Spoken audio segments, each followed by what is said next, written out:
보조금을 지급한다 하더라도 보조금 자체가 영구적으로 지속적으로 지급될 수 없는 그런 상황이기 때문에 그 부분에는 어느 정도 좀 한계가 있는 건 아닌가요? 첫 번째는 어택트, 두 번째는 얼리, 세 번째는 스테이 앳 홈이라고 주제를 잡아봤습니다.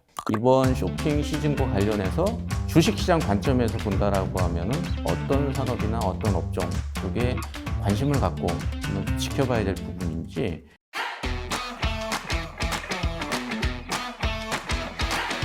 글로벌 투자의 새로운 길을 제시해드리는 미래에셋대우 글로벌 이슈 체크 시간입니다. 안녕하십니까? 미래에셋대우의 안병욱입니다.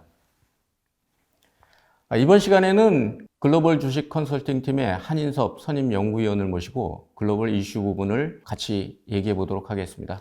안녕하십니까? 안녕하십니까? 먼저 자기소개부터 좀 해주시죠. 미래에셋대우의 한인섭 선임연구위원입니다.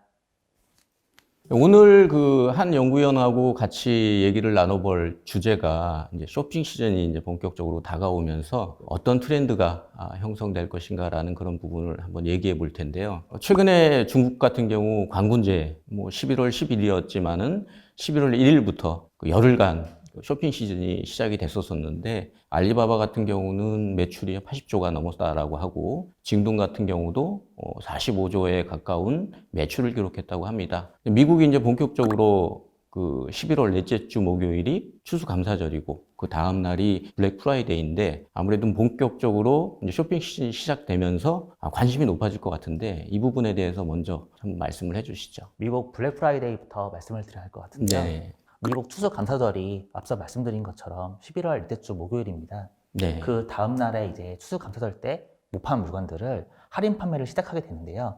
이거를 미국의 블랙 프라이데이라고 이야기를 하고요. 블랙 프라이데이가 된 명칭의 기원은요. 원래 미국의 많은 소매상들이 이날을 기점으로 해가지고 흑자로 전환된다고 합니다. 네. 그래서 흑자가 되면은 블랙으로 기록을 하다 보니까 블랙 프라이데이가 되었다라는 이야기가 있네요. 블랙 프라이데이라는 어원이 이제 그런 쪽에서 시작이 된 거네요. 네, 맞습니다. 예. 그래서 이 미국이 블랙 프라이데이부터 해가지고요. 연말 할인 판매를 시작을 하게 되는데요. 이때가 연 매출액의 20에서 40% 정도를 차지할 정도로 크게 의미를 가집니다. 미국 경제 자체가 소비 중심으로 돌아가는 사회이잖아요. 그러다 보니까 글로벌 경제에도 미치는 영향력은 매우 큽니다.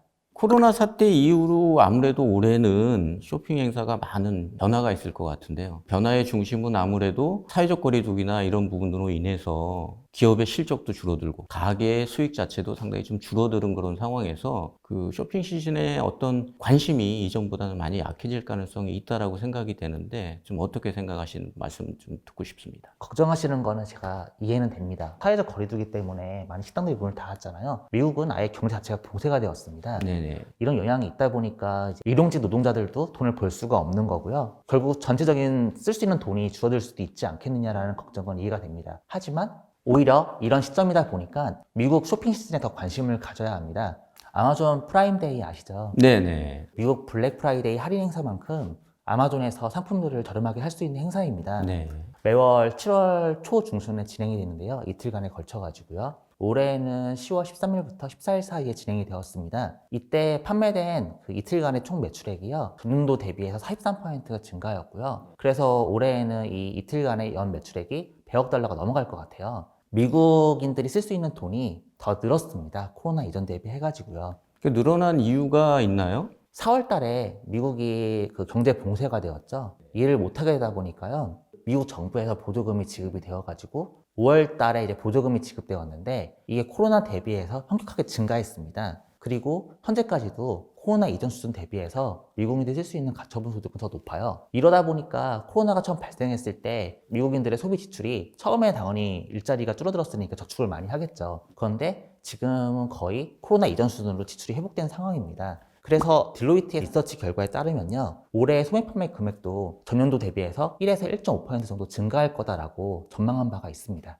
소비 지출이 전혀 줄지 않았다라고 말씀을 하셨는데 10월 말 기준으로 볼 때 미국의 실업자 수가 1,100만 명이 지금 넘은 상태지 않습니까? 보조금을 지급한다 하더라도 보조금 자체가 영구적으로 지속적으로 지급될 수 없는 그런 상황이기 때문에 그 부분에는 어느 정도 좀 한계가 있는 건 아닌가요? 그 부분에 대한 그 우려도 타당합니다. 그러면은 아무래도 좀 변화가 좀 있을 것 같은데 소비하는 과정에서 그 부분은 좀 어떤 식으로 전개가 될 것 같다라고 생각을 하시는지요? K자형 경기회복이라는 이야기가 처음 네네. 등장하였습니다. 네네. 원래 저희가 경기회복을 얘기할 때는 빠르게 회복할 수 있는 V자형 아니면은 장기간의 침체를 겪고 올라가는 U자형을 얘기하잖아요. 예, 예. 이에 비해서 K자형 경기회복이라는 거는 새로우실 겁니다. 코로나 이후에 미국의 경기회복에 대해서 소득 양극화가 된 상황에서 이 소득 양극화가 점점 벌어져 가지고 기존의 빈곤층들은 실업자가 되고 돈을 벌지 못하니까 네. 쓸 수 있는 돈은 제한되어 있고 그 한시적으로 들어온 보조금을 의존을 해야 하는 한편 반대로 미국의 중산층 이상의 사람들은요 오히려 미국에서 이 코로나 위기를 벗어나기 위해서 유동성을 많이 풀었고 네. 그것 때문에 주식시장이 화랑이 되었잖아요. 그러다 보니 한국에서도 동학 개미운동 해가지고 주식분이 불었고요. 미국도 마찬가지입니다. 그래서 본인이 가지고 있는 주식 자산들은 증가하고 거기다 이 사람들은 일자리를 잃지 않았어요. 원격 근무, 재택근무 많이 활성화가 되었거든요. 그러니 기존의 근로소득은 그대로 그리고 기존에 가지고 있던 자산들은 증가하기 때문에 이런 사람은 오히려 과거 대비해가지고 쓸 수 있는 돈이 더 증가하였습니다. 그리고 실제 소비도 이렇게 중산층 이상의 사람들이 주도해서 끌고 가고 있기 때문에 걱정할 부분은 아니라고 보여집니다. 결국에는 그 소득 부분에 있어서도 빈익빈 부익부 현상이 뚜렷하게 나타나고 있는 상황이다. 돈을 가지고 있는 사람들 입장에서는 그동안 소비를 하지 못했던 그런 부분들이 이번 쇼핑 시즌을 통해서 나타날 가능성이 많다. 우리 흔히 이제 뭐 보복적 소비라고 그렇게 많이 하나요? 그동안 못했던 소비를 한꺼번에 하는 그런 부분들 그렇게 표현들을 많이 하는 것 같은데 그런 현상이 그럼 나올 가능성도 충분히 있겠네요. 부업적 소비에 대해서 말씀을 하셨는데요. 네네. 저도 공감을 합니다. 저도 코로나 때문에 여행도 못 하고요. 네. 그리고 외식도 잘 못 다니고요. 그러다 보니 많이 답답한데 네. 미국이라고 다를 바가 있겠습니까? 미국에서도 여행이나 아니면은 이제 외식에 쓰는 비용이 확연하게 줄어들었습니다. 그럼 그 돈을 어디에 쓸까요? 그 돈을 집에서 필요한 것들 많이 쓰게 될 거고 그러다 보니까 미국에서 소비 지출 현황을 보면요 그 내구재 지출이 증가한 거를 볼 수가 있어요. 이 내구재가 이제 결국은 집에서 좀 쓸 수 있는 가구나 이런 것들이 그 쇼핑 시즌을 활용을 해가지고 적극적으로 과거 대비 더 많이 살 거라는 거죠.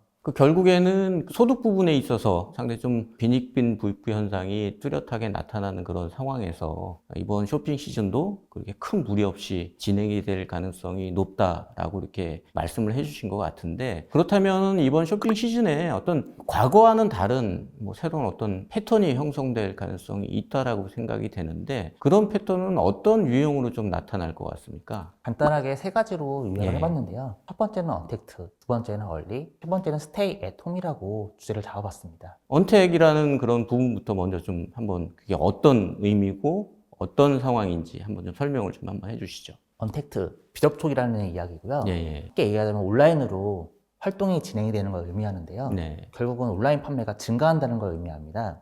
딜로이트 전망에 따르면요, 올해 미국의 쇼핑 시즌의 온라인 판매는요, 전년 대비 25에서 30% 이상 증가할 거라고 얘기를 합니다. 네. 이거는 2019년도에는 전년 대비 13%가 증가하였거든요. 2배 내지 3배 이상 올라갈 수 있는 예. 수치인 거죠. 코로나에 따른 걱정 때문에 매장에 직접 방문하는 게 꺼려지는 게 고객들 입장에선 사실이고요. 안 그래도 추수감사절 때부터 매장들이 오픈하지 않습니다. 원래는 이제 추수감사절 때 다 같이 저녁을 먹고 그 다음에 매장에 다 같이 가가지고 쇼핑을 하는 게 정례 행사였는데 코로나 때문에 매장에 사람들이 몰리게 되면 문제가 네. 발생하잖아요. 그러다 보니 그 매장에서 아예 문을 열지가 않습니다. 원래 블랙 프라이데이 하면은요 문 열리자마자 사람들 달려가가지고 그렇죠, 예. 물건을 사는 도어버스트라고 하는데요. 네. 그걸 올해는 보기가 힘들 것 같아요. 오프라인 부분들이 이제 많이 차단이 되면서 이제 온라인 중심으로 진행이 될 가능성이 높다. 그런 의미에서 언택이라는 그런 부분에 대한 말씀을 하나 해주셨고 두 번째는 이제 early라는 그런 부분인데 그 단어 의미로 그냥 일찍 시작한다라는 그런 의미로 해석을 하면 되는 건가요? 네, 맞습니다. 미국에서도 코로나 발생을 하다 보니까요 구조적인 변화가 있었습니다. 일단은 코로나 때문에 물류 자체가 창고 활동도 하기가 힘들어지고요. 물류도 많이 배송이 지연이 되다 보니까요 할리데이 쇼핑 시즌이 원래는 블랙 프라이데이부터 네. 진행하게 되어 있는데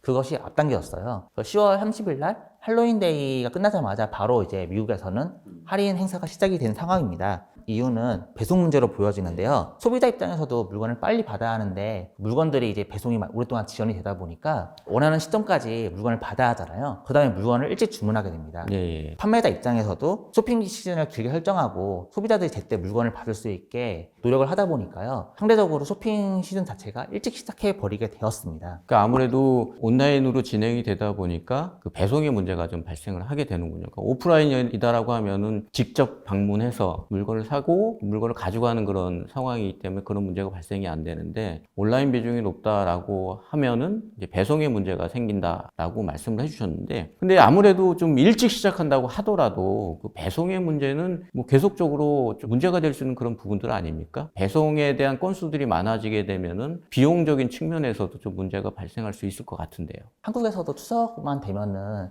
택배 대란이 발생하잖아요. 예. 물건을 추석 전에 미리 보내려고 하고요. 미국의 경우에는 이게 더 심각합니다. 미국에서 매년 배송할 물량이 폭발적으로 증가하다 보니까 네. 구조적인 부분도 있는데 올해는 코로나 때문에 더 증가하게 돼버리거든요. 네네. 그러다 보니 미국의 대표 택배 업체인 UPS랑 FedEx가요. 쇼핑 시즌에 트래픽이 평상시 대비해서 몇 퍼센트 이상 증가할 때마다 할증료를 부과하기로 합니다. 그래서 전년도 대비해가지고 15에서 20% 정도가 배송료가 더 붙을 것 같아요. 온라인으로 물건을 판매하는 사람 입장에서도요. 네. 추가적인 할증료가 붙는다고 하면요. 부담스러울 수밖에 없는 상황이죠. 그렇죠. 아무래도 비용 자체가 고객에게 전가가 되면은 할인을 해서 싸게 살려고 하는 게 목적인데 거기에 추가적으로 비용이 더 든다라고 하면은 고객 입장에서는 좀 부담스러울 수 있는 부분들이 좀 크지 않겠습니까? 네, 맞습니다. 그럼 마지막으로 이제 좀 말씀해 주신 부분들이 이제 스테이 애트홈이라는 그런 부분인데 이거는 그 앞서 말씀해 주셨던 언택하고 뭐 같은 의미 아닌가요? 직설적으로 얘기를 하자면 집에서 머문다라는 건데요. 네. 언택트라는 부분은 이제 전자상거래나 소셜 마케팅과 같이 이제 온라인 마케팅을 이야기하는 것도 하면요. 예.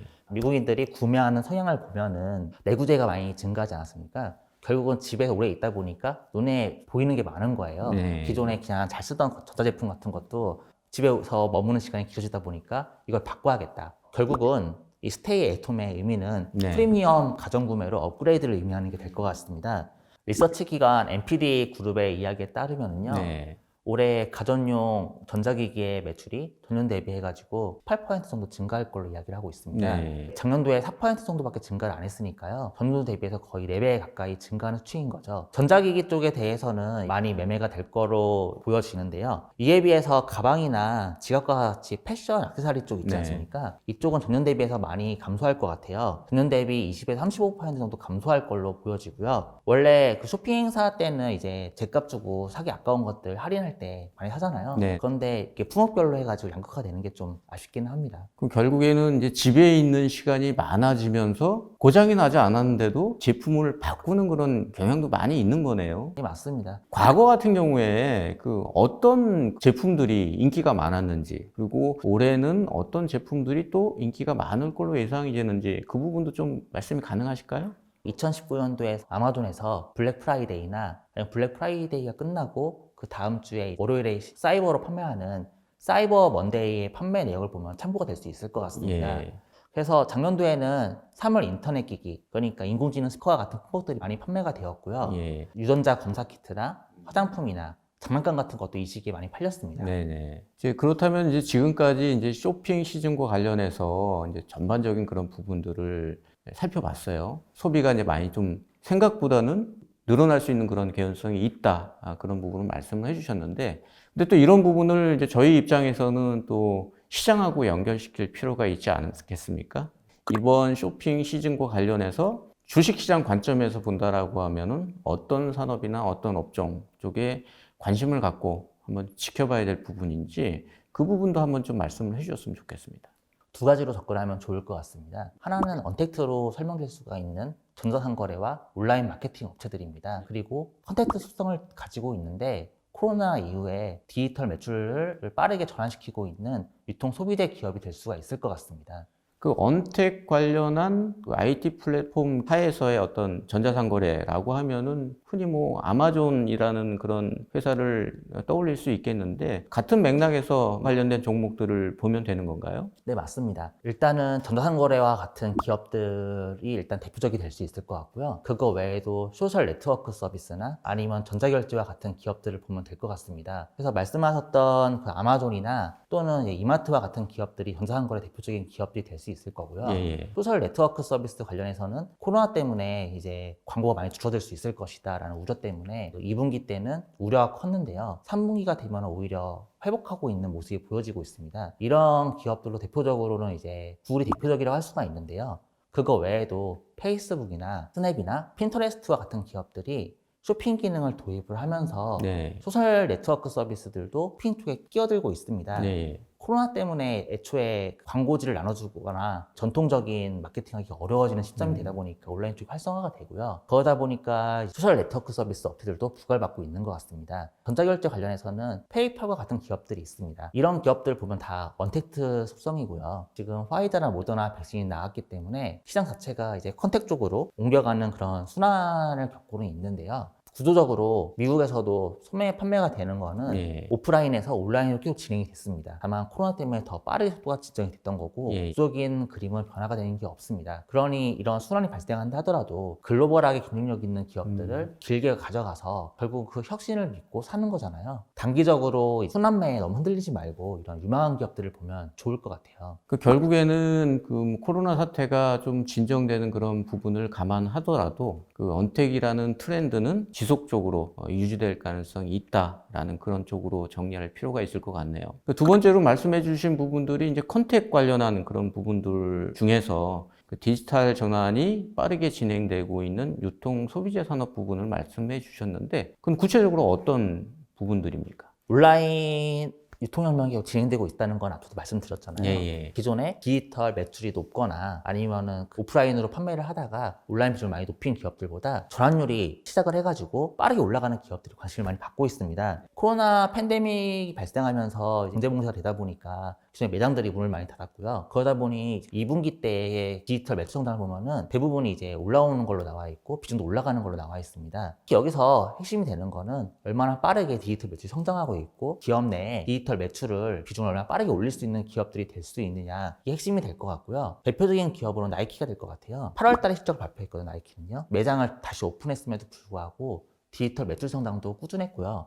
또 매장이 오픈되게 되면 오프라인 소비가 다시 활성화가 되면서 침투율이 낮아질 수가 있잖아요. 네. 침투율도 꾸준히 올라가는 것을 기록을 했습니다. 지금 3분기 실적이 발표되고 있는 시즌이기 때문에 3분기 실적 시즌이 마무리가 된다고 하면은 기업별로 2분기 때 있었던 게 단기적으로 한 분기만 디지털 매출이 성장하고 아니면 침투율이 올라가는지가 아니라 두 분기를 보면은 구조적으로 올라가고 있는 기업들이 가려질 걸로 보여집니다. 그 결국에는 이제 컨택 관련주라는 주식들 자체도 일정 부분은 원택하고도 연관되어 있는 그런 부분들이라고 할 수가 있겠네요. 예, 맞습니다. 결국 이번 쇼핑 시즌에 어떤 관심을 가져야 될 부분들은 코로나 사태 이후로 환경적인 변화 부분이 많이 진행되고 있는 상황이기 때문에 그런 부분을 충분히 감안해서 한번 바라봐야 된다라는 그런 부분으로 좀 마무리 지을 수 있을 것 같네요. 예, 맞습니다. 예, 오늘 말씀 감사드립니다. 예, 지금까지 한인섭 선임연구위원과 함께 쇼핑 시즌과 관련된 이슈들을 점검해 봤습니다. 중간중간에 산업과 관련된 부분에서도 자세한 설명이 있었는데요. 투자자 여러분들한테 많은 도움이 되셨으면 하는 그런 바람을 갖습니다. 다음에는 더 좋은 내용을 가지고 여러분을 찾아뵙도록 하겠습니다. 감사합니다.